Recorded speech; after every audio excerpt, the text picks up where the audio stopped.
லேவியராகமம் அதிகாரம் 3. ஒருவன் சமாதான பலியை படைக்க வேண்டுமென்று மாட்டு மந்தையில் எடுத்து செலுத்துவானாகில், அது காளையானாலும் சரி பசுவானாலும் சரி, பழுதற்றிருப்பதை கர்த்தருடைய சந்நிதியில் செலுத்தக் கடவன். அவன் தன் பலியின் தலைமேல் தன் கையை வைத்து ஆசரிப்பு கூடார வாசலுக்கு முன்பாக அதை கொல்லக் கடவன். அப்பொழுது ஆரோனின் குமாரராகிய ஆசாரியர் அதன் இரத்தத்தை பலிபீடத்தின் மேல் சுற்றிலும் தெளிக்கக் கடவர்கள். பின்பு சமாதான பலியிலே குடல்களை மூடிய கொழுப்பையும் குடல்களிலுள்ள கொழுப்பு முழுவதையும் 2 குண்டிக்காய்களையும் அவைகளின் மேல் சிறு குடல்களினிடத்தில் இருக்கிற கொழுப்பையும் குண்டிக்காய்களோடே கூட கல்லீரலின் மேல் இருக்கிற ஜவ்வையும் எடுத்து கர்த்தருக்கு தகன பலியாக செலுத்துவானாக.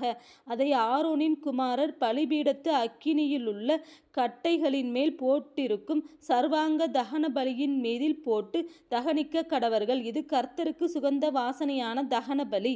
அவன் கர்த்தருக்கு சமாதான பலியை படைக்க வேண்டுமென்று ஆட்டு மந்தையிலிருந்து எடுத்து செலுத்துவானாகில், அது ஆணானாலும் சரி பெண்ணானாலும் சரி, பழுதற்றிருப்பதை செலுத்துவானாக.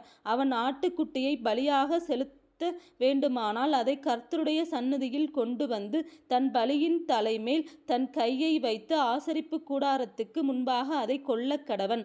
அப்பொழுது ஆரோனின் குமாரர் அதன் இரத்தத்தை பலிபீடத்தின் மேல் சுற்றிலும் தெளிக்கக் கடவர்கள். பின்பு அவன் சமாதான பலியிலே அதன் கொழுப்பையும் நடுவெலும்பிலிருந்து எடுத்த முழு வாலையும் குடல்களை மூடிய கொழுப்பையும் அவைகளின் மேலிருக்கிற கொழுப்பு முழுவதையும் 2 குண்டிக்காய்களையும் அவைகளின் மேல் சிறு குடல்களினிடத்தில் இருக்கிற கொழுப்பையும் குண்டிக்காய்களோடே கூட கல்லீரலின் மேல் இருக்கிற ஜவ்வையும் எடுத்து கர்த்தருக்கு தகன பலியாக செலுத்தக் கடவன்.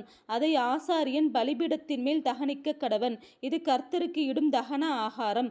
அவன் செலுத்துவது வெள்ளாடாயிருக்குமானால் அவன் அதை கர்த்தருடைய சந்நிதியில் கொண்டு வந்து அதன் தலைமேல் தன் கையை வைத்து ஆசரிப்பு கூடாரத்துக்கு முன்பாக அதை கொல்லக் கடவன். அப்பொழுது ஆரோனின் குமாரர் அதன் இரத்தத்தை பலிபீடத்தின் மேல் சுற்றிலும் தெளிக்கக் கடவர்கள். அவன் அதிலே குடல்களை மூடிய கொழுப்பையும் அவைகள் மேலிருக்கிற கொழுப்பு முழுவதையும் 2 குண்டிக்காய்களையும் அவைகளின் மேல் சிறு குடல்களினிடத்தில் இருக்கிற கொழுப்பையும் குண்டிக்காய்களோடே கூட கல்லீரலின் மேல் இருக்கிற ஜவ்வையும் எடுத்து கர்த்தருக்கு தகன பலியாக செலுத்தக் கடவன். ஆசாரியன் பலிபீடத்தின் மேல் அவைகளை தகனிக்க கடவன். இது சுகந்த வாசனையான தகன ஆகாரம். கொழுப்பு முழுவதும் கர்த்தருடையது.